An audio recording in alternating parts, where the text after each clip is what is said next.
What's up, everybody? First thing first, we are back to normal. Air conditioned events and back in the studio. And look, no time to waste. Behind on videos. Behind on the Wakasa maniac. The Wakasa idiot. The scumbag who took an SUV and ran over people. Grandmas that were dancing. Little kids. And many other people. The guy is in court. I've done a video about one of his court appearances, and he got thrown out. To me, it looked possibly a bond hearing or for a first appearance, but he was dragged out. It's on the channel. As you're about to see this clip right here, he is now in court, and he is defending himself.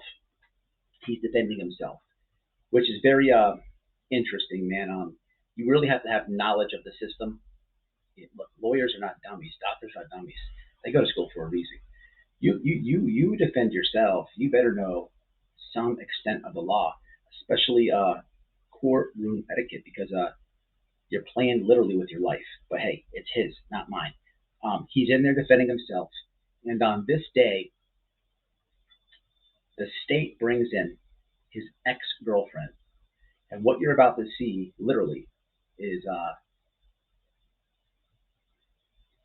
the aftermath of domestic violence situation.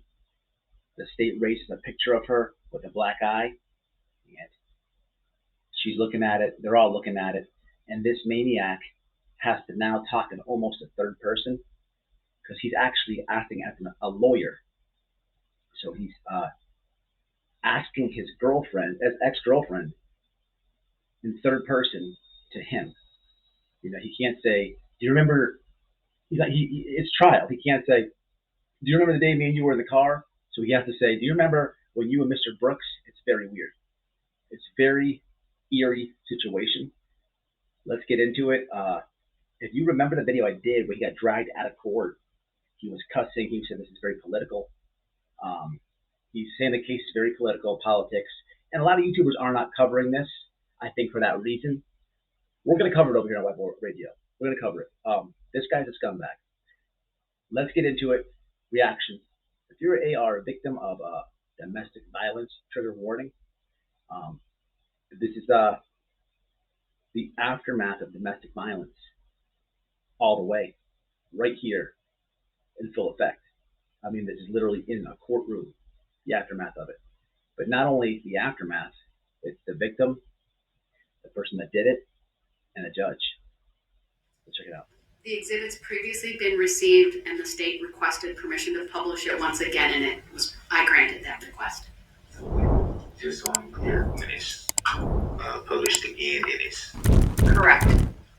When I say permission to publish granted, that means it will be shown to the courtroom and to the jury. Okay, I didn't understand. That's okay. Ms. Patterson, who's that in the picture? That's me. And that photograph was taken The day of the parade. November 21st, Yes. the night. Yes. And what injuries do we see in that video, in that photograph? That is my left eye that was swollen. Your left eye would have been the eye closest to the defendant, based on your description of where you and the defendant were sitting in the vehicle? Yes. And how did you sustain that injury? From him, Mr. Brooks, when he hit me.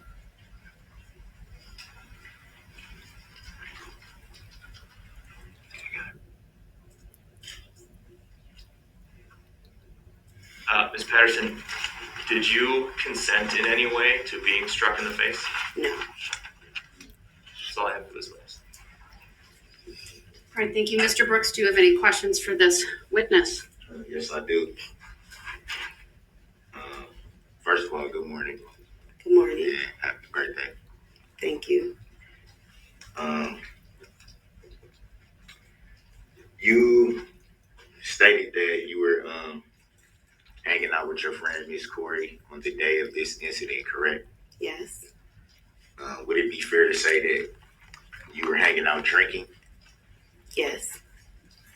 Would it also be fair to say that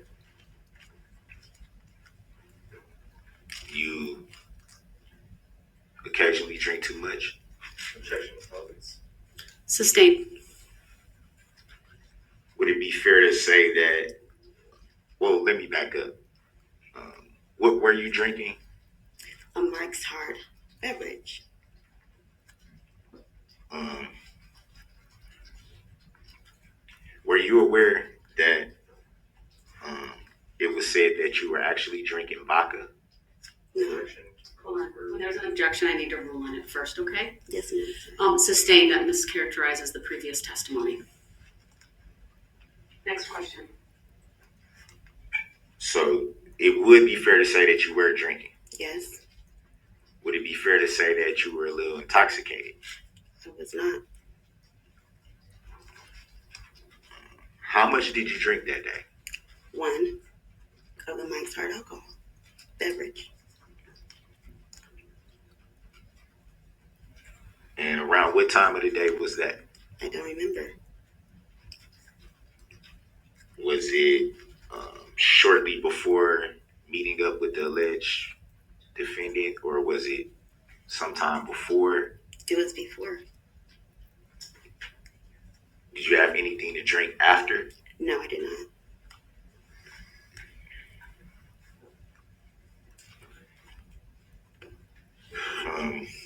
You stated that you were engaging in a conversation with the alleged defendant via the telephone. Would that be fair to say? Yes, Texts, phone calls. yes.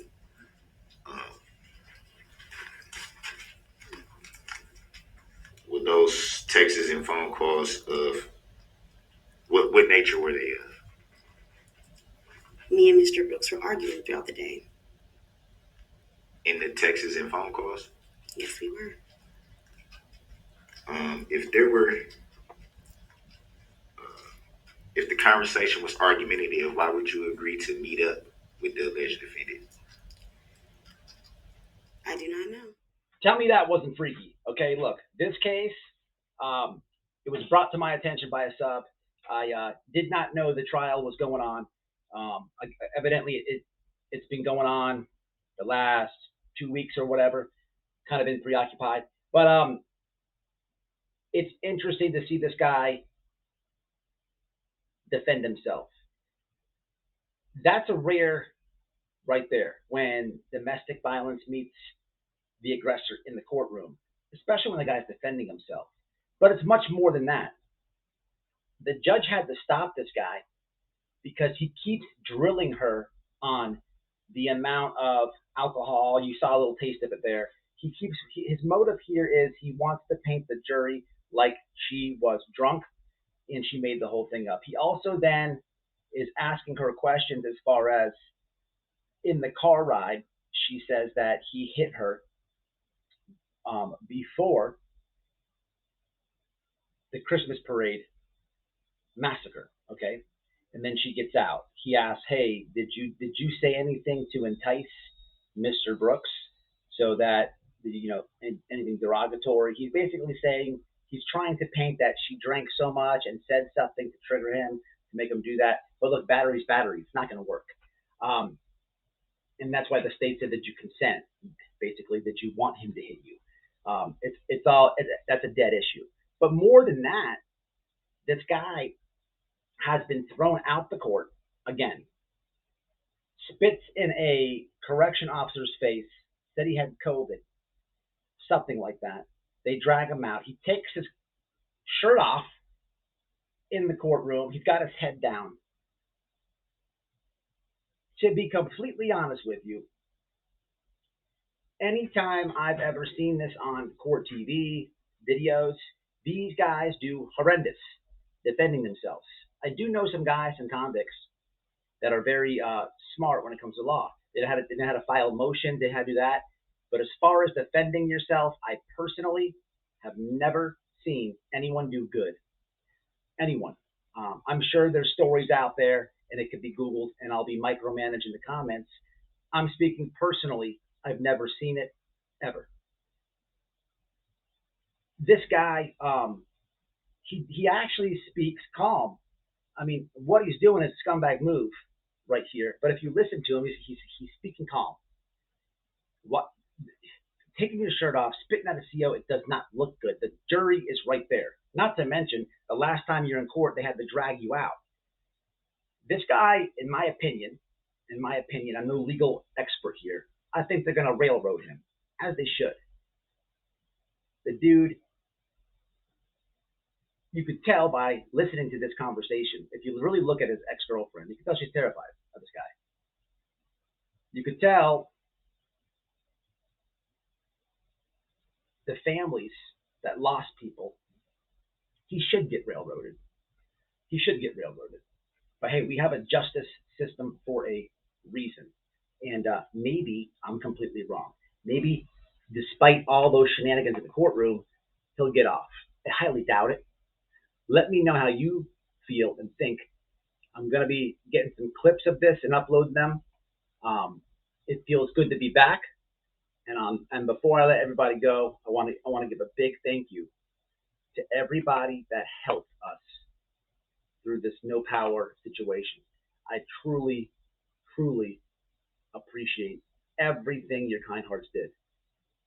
You guys showed me a side of the internet that I did not know of. And look, man, if you know anything about this channel, the way things are going in the world, you know, humanity, man, is not the most positive aspect for me. You guys brighten that up immensely for me. And from the bottom of my heart, even if you didn't donate or send something, if you prayed for me and my family, I owe you the deepest, highest gratitude that I can't even put in words. I thank you.